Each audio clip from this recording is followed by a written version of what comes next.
and Kat from the Young People's Sports Panel, and we're here today to visit the Glasgow Sport offices and the new Sir Chris Hoy Velodrome to ask some questions about what impact London 2012 has had on young people throughout Scotland and what the sporting opportunities we can look forward to in the future. With all the shiny new Commonwealth Games venues appearing in Glasgow, it is no wonder we have a series of world-class events taking place in Scotland very soon.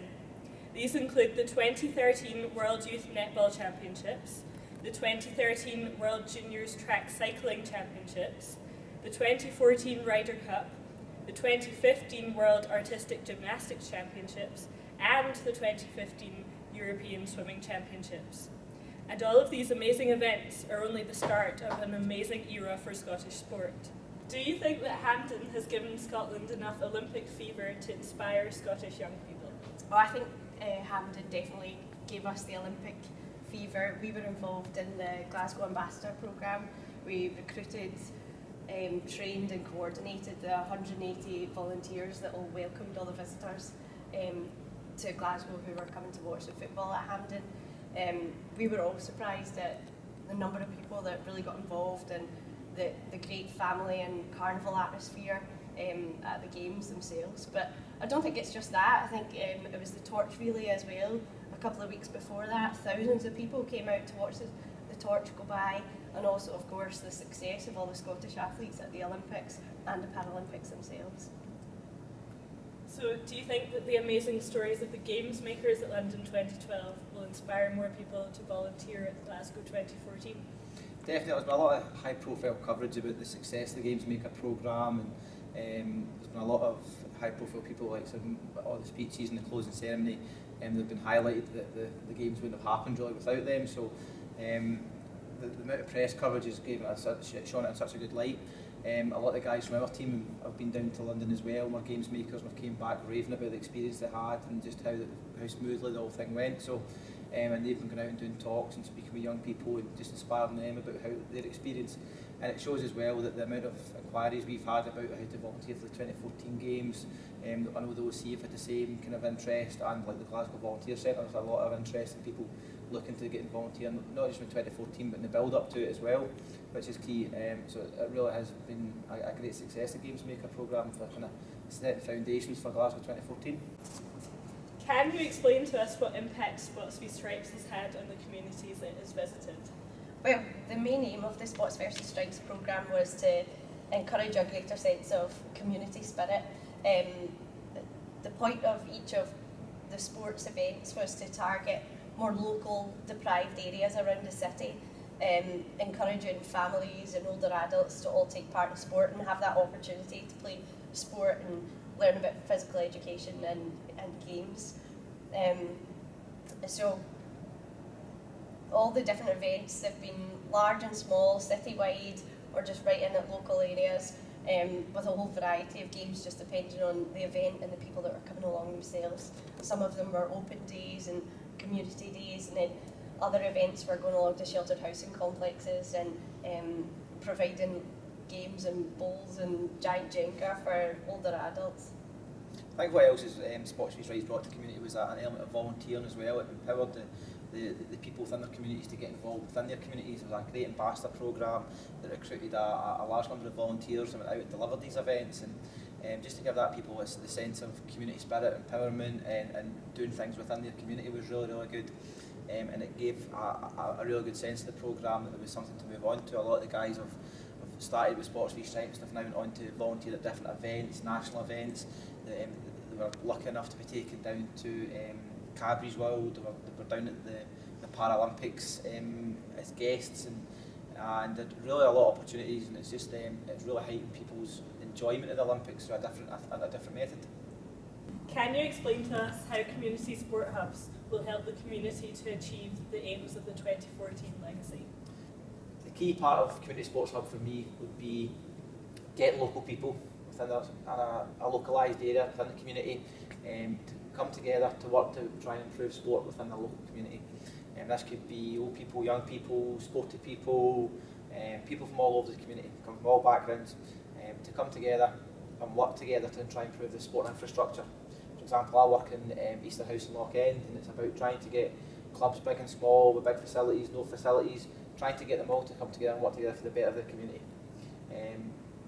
Young people will have a better opportunity to get involved in more sport, with better trained coaches, trained volunteers, which will improve the experience of young people and participants get within sports clubs. I think it's a key element within the legacy programme that we ensure that we have a good infrastructure set in place, not just after the games but in the lead up to the games. A great example would be that there was a report on Sky about an athletics club the week after Jessica Ennis won gold. Had over 100 extra people turn up one night, and they didn't actually have enough volunteers to cope. And I think that's something we can really learn from for 2014, is to make sure we've got that infrastructure in place before the games, so that when we do have the bounce after it, we'll have an extra people want to go, that they're going to go along, there's going to be enough coaches, there's going to be enough people there, so they're going to go along, they're going to get a real quality experience at the clubs, and we'll be able to maintain that level of attendance and grow the participation level across the country as we go. Hi, my name's Gordon McCormack. I'm a development officer, senior development officer here within Glasgow Life. At the same time, I also get involved with Scottish Disability Sport, our national governing body, and I'm currently the chair at this point in time. We offer many opportunities for people with a disability.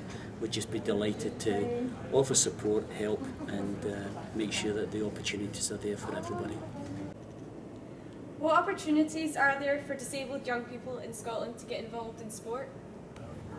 Okay, there are many opportunities for young people with a disability in Scotland to get involved in clubs. There's 14 branches within Scottish Disability Sport. And what we're trying to do is make sure there's Paralympic pathways and there's a full development programme within each area of Scotland. There's regional officers out there, there are development officers within most local authorities, and they're trying to look at programmes supporting clubs. There's a huge number of clubs out there. What you need to do is give us a call and we'll try and sort you out. With regards to volunteers, we're always looking to take on new volunteers, irrespective of their age. What we're looking at then is there's a pathway of promotion and opportunities where we look at coach development throughout the country. There were only 1.8 million tickets sold for the Beijing Paralympics.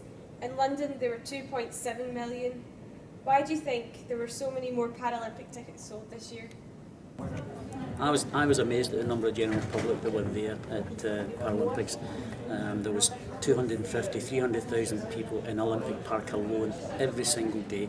They just wanted to be part of the experience. They wanted to find out what disability was all about. The learning experience for me personally was that whilst there was hundreds of people with disability in the park, the issue is we didn't see the disability, all we seen is people, and they wanted to learn and appreciate the issues that we may have within the community. Do you feel the Paralympics have changed young people's perception of people with disabilities? The perception is clearly changed within the British public. Time will tell, but already many authorities, many clubs are receiving applications and wanting more information regarding opportunities for people to compete in disability sports.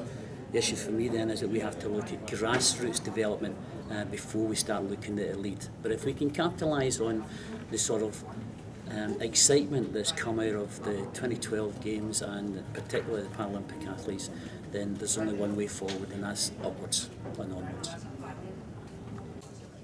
Hello, I am Fiona McNeill and I work for Glasgow Life as a sport policies officer within disability sport. Are there enough opportunities for young people to get involved in volunteering with disability sports?